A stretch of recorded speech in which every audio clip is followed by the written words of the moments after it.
సుమన్ టీవీలో మీ business promotions కోసం ఈ కింది నెంబర్ను సంప్రదించగలరు.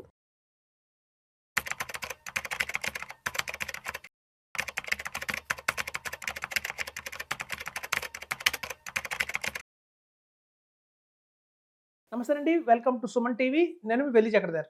ఇప్పుడు కొత్తగా వచ్చిన ఎన్ఎఫ్ఓస్ మనకు ఉన్నాయండి మార్కెట్‌లో. మనకి ఎస్ఐఎఫ్ నుంచి స్పెషలైజ్డ్ ఇన్వెస్ట్‌మెంట్ ఫండ్ అంటారు. ఎస్ఐఎఫ్ అంటే చాలా మనం వీడియోస్ చేసాం ఎస్ఐఎఫ్ మీద. ఇంకా రీసెంట్‌గా నేను ఒక వీడియో చేశాను సుమన్ టీవీలో. దాని గురించి చెప్పడం జరిగింది. Mutual funds, PMS, SIF, AF అని. అయితే చాలామంది కామెంట్స్‌లో పెడుతున్నారండి. ఎస్ఐఎఫ్ అంటే ఏంటి చెప్పండి? పీఎంఎస్ అంటే ఏంటి చెప్పండి అని. మనం కొన్ని వందల కొద్దీ వీడియోస్ చేస్తున్నాం ఆల్రెడీ వీటి మీద. సో స్పెషలైజ్డ్ ఇన్వెస్ట్‌మెంట్ ఫండ్ అనేది కొత్తగా మనం సెబీ ఇచ్చిన ఒక మంచి అవకాశం అండి. ఒక మిడిల్ క్లాస్ ఇన్వెస్టర్స్‌కి మనం మినిమమ్‌గా పెట్టాల్సింది ఎంత అంటే 10 లాక్స్ పెట్టాలి ఇందులో. సో 10 లాక్స్ కనుక మనం మినిమమ్‌గా పెడితే మనకి అత్యధికంగా మంచి రిటర్న్స్ అయితే వస్తాయి ఇందులో. ఈ ఎస్ఐఎఫ్స్‌లో వచ్చి మనకి 2 కేటగరీస్ ఉన్నాయండి. ఒకటి ఏంటంటే మనకొచ్చి equity, long and short fund అంటారు. ఇది మనకు ఒక ఫ్లెక్సీ క్యాప్ మోడల్ లాగా ఉంటుందండి మనకు మ్యూచువల్ ఫండ్స్‌లో. అలాగే చూస్తే టాప్ ఎక్స్ 100 అని ఒకటి ఉంటుందండి. అందులో కేవలం మినిమమ్‌కి mid cap and small cap మీద కాన్సంట్రేషన్ చేస్తారు. సో ఇదొక అనదర్ సెగ్మెంట్ అనమాట మన ఎస్ఐఎఫ్‌లో. అయితే ఇప్పుడు ఎపెక్స్ అంటే అందరికి తెలిసిందే. Aditya Birla Sun Life mutual fund వాళ్ళదే ఈ ఎపెక్స్ అనే ఎస్ఐఎఫ్ అనమాట. సో ఈ ఎపెక్స్ అనే ఎస్ఐఎఫ్‌లో కనుక ఇప్పుడు కొత్తగా ఎన్ఎఫ్ఓ వచ్చింది. సో 10థ్ ఆగస్ట్ నుంచి మీకు 24థ్ ఆగస్ట్ దాకా టైం ఉంది. సో ఈ 24థ్ ఆగస్ట్ లోపల ఎవరైతే ఇన్వెస్ట్‌మెంట్ చేస్తారో వాళ్ళందరికీ కూడా రూ. 10 ఎన్ఏవితోనే మనకి అవైలబిలిటీలో ఉంటుంది. అయితే వీళ్ళు రావడంతోనే 2 వచ్చారండి. 2 సెగ్మెంట్స్ వచ్చారు. ఒకటేంటంటే ఈక్విటీ, లాంగ్ షార్ట్ ఫండ్ ఒక ఫ్లెక్సీ క్యాప్ మోడల్‌లోనే వచ్చారు.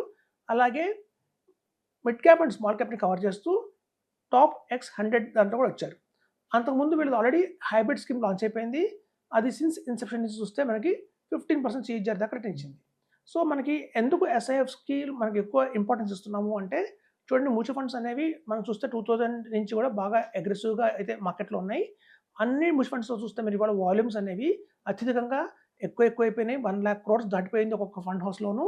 అలాగే కొన్ని స్పెసిఫిక్‌గా ఫండ్స్ తీసుకుంటే అందులో చూస్తున్నా కూడా మనకి 1,00,000 క్రోరు, 40,000 క్రోరు, 30,000 క్రోర్ లాగా ఉన్నాయి. సో ఎప్పుడైతే వాల్యూమ్స్ బాగా ఎక్కువైపోతున్నాయో, సైజెస్ ఎక్కువైపోతున్నాయో, ఇంకా రాబోయే రోజుల్లో ఎస్ఐపి రూపంలో ఇంకా ఎక్కువ ఇన్వెస్ట్ చేస్తున్నారు మ్యూచువల్ ఫండ్స్‌లో. అలా చేయడం వల్ల ఏమవుతుందంటే వాళ్ళు అన్నెసరీ స్టాక్స్ కూడా చాలా ఎక్కువ కొనాల్సి వస్తుంది.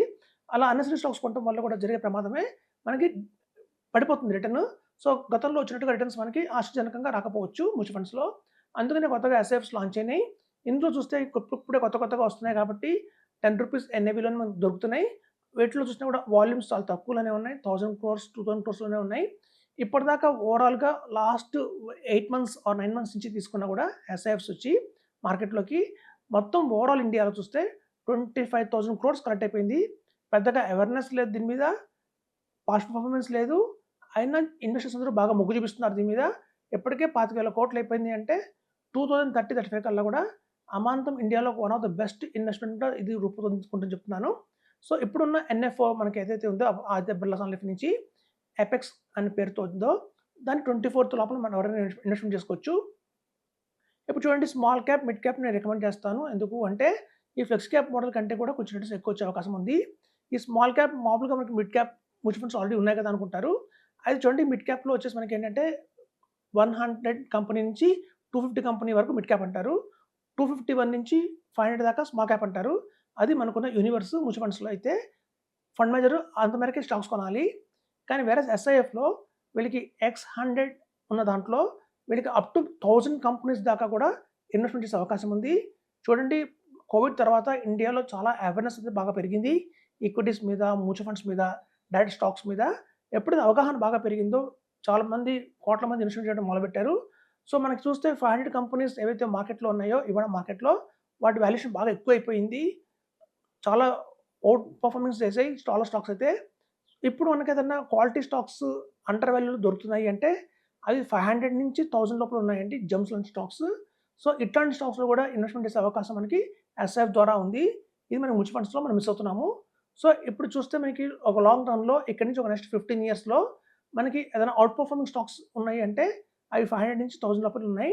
మొత్తం చూస్తే బాంబే స్టాక్ ఎక్స్‌చేంజ్‌లో మనకి 5000 స్టాక్స్ ఉంటాయండి. సో ఈ బాటమ్ 4000 స్టాక్స్ ఇందులో ఇన్వెస్ట్‌మెంట్ చేయట్లేదు. అవి కొంచెం హై రిస్కీగా ఉంటాయి. కేవలం 1000 స్టాక్స్ దాకానే వీళ్ళకి పర్మిషన్ ఉంది. సో అట్లాంటి వాటిలో కూడా మనం ప్రాపర్‌గా ఆలోచించుకొని ఇన్వెస్ట్‌మెంట్ చేసుకుంటే చాలా ఎక్స్ట్రార్డినరీ రిటర్న్స్ అయితే వస్తాయని చెప్తున్నాము. మ్యూచువల్ ఫండ్స్ ప్లస్ అంటారు ఎస్ఐఎఫ్‌ని. అంటే మ్యూచువల్ ఫండ్స్‌లో మనకి ఏదైతే ఉన్నాయో ఫండ్స్ అవి ఒక 15% రిటర్న్ జనరేట్ చేస్తే ఇవి అడిషనల్‌గా ఇంకో 3% రిటర్న్ చేసే అవకాశం అయితే ఉంది. సో, మనం 3% కదా అనుకుంటాం కానియండి, ఒక లాంగ్ రన్‌లో చూస్తే ఒక 15 ఇయర్స్ ఆరిజిన్‌లో ఆ 3% 1.5 crore దాకా తేడా వచ్చేస్తుంది రిటర్న్స్‌లో. సో, కాబట్టి మేము చెప్పేదేంటంటే ప్రతి ఒక్కళ్ళకి కూడా అవేర్‌నెస్ తెచ్చుకోండి. ఎస్ఐఎఫ్ కూడా మనకి security exchange board of India రూపొందించిన ఒక అద్భుతమైన ప్రొడక్ట్ ఇది కూడా. మనకి సెబీ కింద మనకు 4 ప్రొడక్ట్స్ ఉంటాయండి. చాలామందికి తెలియట్లేదు. మేము చెప్తూనే ఉన్నాము. ప్రతి ఒక్క అసెట్ మేనేజ్మెంట్ కంపెనీ అంటారు. చాలామంది మ్యూచువల్ ఫండ్స్ కంపెనీ అనుకుంటారు కానియండి, ప్రతి ఒక్క కంపెనీ పేరు అసెట్ మేనేజ్మెంట్ కంపెనీ. సో, ఇలా అసెట్ మేనేజ్మెంట్ కంపెనీ కిందనే mutual funds, SIF, PMS, AIF అని 4 కేటగిరీస్ ఉంటాయి. సో, మనకి మ్యూచువల్ ఫండ్స్‌లో మినిమమ్‌గా ఎంత ఇన్వెస్ట్‌మెంట్ చేసుకోవచ్చు. ₹1000తో ఎస్ఐపి స్టార్ట్ చేయొచ్చు. లేదా లంసమ్‌గా ₹5000 ఇన్వెస్ట్‌మెంట్ చేయొచ్చు. వేరాజ్ ఎస్ఐఎఫ్‌లో వచ్చేసి మనకి 10 లాక్స్ పెట్టాలి మినిమమ్. అలాగే పిఎంఎస్‌లో మినిమంగా 50 లాక్స్ ఇన్వెస్ట్‌మెంట్ చేయాల్సి ఉంటుంది. ఏదైతే అందరికంటే ఎక్కువ ఏఐఎఫ్ ఉందో ఆల్టర్నేట్ ఇన్వెస్ట్‌మెంట్ ఫండ్ అనేసి అందులో మినిమంగా పెట్టాల్సింది 1 crore. సో, ఇవన్నీ హ్యాండిల్ చేసేది సేమ్ కంపెనీసే కాబట్టి మనకి ట్రస్ట్ వర్తీగానే ఉంటాయి. వాళ్ళ ట్రాక్ రికార్డ్ చూసుకొని గతంలో ఎలా పర్ఫార్మ్ చేశారని చూసుకొని తద్వారా మనం నిర్ణయం తీసుకోవచ్చు అందులో ఇన్వెస్ట్‌మెంట్ చేయాలా వద్దా అనేసి. సో, ఇప్పుడు మనం చూస్తే ఈ ఎన్ఎఫ్ఓ పీరియడ్‌ని మిస్ కాకండి.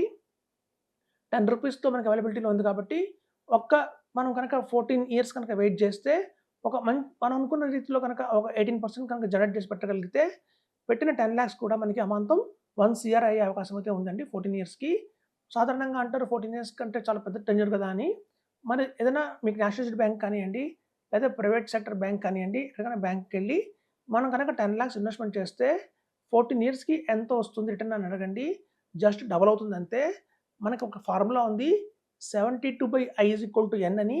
సో, 72 కింద మీరు ఇవాళ మార్కెట్‌లో ఉన్న 6% పెడితే గనక మనకు అమాంతం మనకి ఒక 12 ఇయర్స్ దాకా టైం వస్తుందండి. సో, కాబట్టి మీకు దాన్ని బట్టి అర్థమైంది ఏంటంటే ఒక బ్యాంక్‌లో పెడితే మనం 14 ఏళ్ళు వెయిట్ చేస్తే డబుల్ అవుతుంది ప్రిన్సిపల్. కానీ ఇక్కడ డబుల్ కావట్లేదు. 10,000 పెట్టి 10 లాక్స్ పెట్టి మనం గనక 18% గనక తెచ్చుకోగలుగుతుంటే అది గనక 14 ఇయర్స్‌లోనే మనకి 1 CR వచ్చే అవకాశం ఉంది. సో, ఇలాంటి ఒక అద్భుతమైన ప్రొడక్ట్‌ని మనం మిస్ కావద్దని చెప్తున్నాను. అలాగే ఎస్ఐఎఫ్‌లో మనం అనుకున్నాం 2 ప్రొడక్ట్స్‌తో వచ్చారు ఎపెక్స్ వాళ్ళు. మనం ఫస్ట్ ఇనిషియల్‌గా ఒక ప్రొడక్ట్‌లో ఇన్వెస్ట్‌మెంట్ చేసిన తర్వాత లెట్ మీ సే టాప్ హెక్స్ 100లో పెట్టాం ఒక 10 లాక్స్. ఎంఎన్ఎఫ్ అయిపోయిన తర్వాత 2 సెకండరీ మార్కెట్‌లో అవైలబిలిటీలో ఉన్నప్పుడు కావాలంటే ఒక 5 లాక్స్ మీరు వేరే ఫండ్ కూడా డివైడ్ చేసుకోవచ్చు. ఒక ఫండ్ హౌస్‌లో కనుక 3 ఫండ్స్ ఉంటే ఒక ఎపెక్స్‌లో గాని సపోజ్ ఎథెనిక్ కంపెనీ తీసుకోండి. ఒక హైబ్రిడ్ స్కీమ్ ఉంది. ఒక ఫ్లెక్సీ క్యాప్ ఫండ్ ఉంది. అలాగే ఒక multi cap and small cap fund ఉంటే కనుక మనం పెట్టే 10 లాక్స్ మినిమమ్ ఏదైతే ఉందో ఎస్ఐఎఫ్‌లో దాన్ని మూడిటికి కూడా డివైడ్ చేసుకోవచ్చు. ఆ వెసులుబాటు కూడా ఉంది. చాలా మందికి తెలియట్లేదు.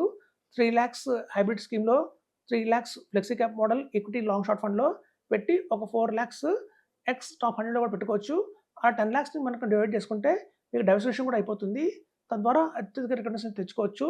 ఇప్పటిదాకా మీరు మ్యూచువల్ ఫండ్స్‌లో ఉన్నారు. గత 5 ఇయర్స్‌లో ఉన్నారు. మీ వాల్యూ ఆఫ్ ఇన్వెస్ట్‌మెంట్ ఏదైతే ఉందో ఇవాళ నెట్ అసెట్ వాల్యూ ఎంతుందో మీకు అది గనక 10 లాక్స్ అండ్ అబోవ్ ఉంటే కనుక మీరు మ్యూచువల్ ఫండ్స్ నుంచి షిఫ్ట్ అయిపోండి ఎస్ఐఎఫ్‌కి అని చెప్తున్నాను. సో, మీ దగ్గర చాలా కార్పొరేట్స్ ఉండొచ్చు మ్యూచువల్ ఫండ్స్‌లో. Mid cap and small cap మినహాయించి ఏదైనా అన్నెసెసరీ ఫండ్స్‌లో పెట్టారు. పెద్దగా ప్రోగ్రెస్ లేదు. అందులో రిటర్న్స్ ఏం రావట్లేదు అనుకున్నప్పుడు అట్లాంటి గ్రోత్ లేని ఫండ్స్‌లో ఉండే కన్నా కూడా వాటన్నిటిని తీసేసి కన్సాలిడేటెడ్ చేసుకొని ఒక ఎస్ఐఎఫ్ తీసుకోవడం అనేది మంచిదని చెప్తున్నాను. Thank you.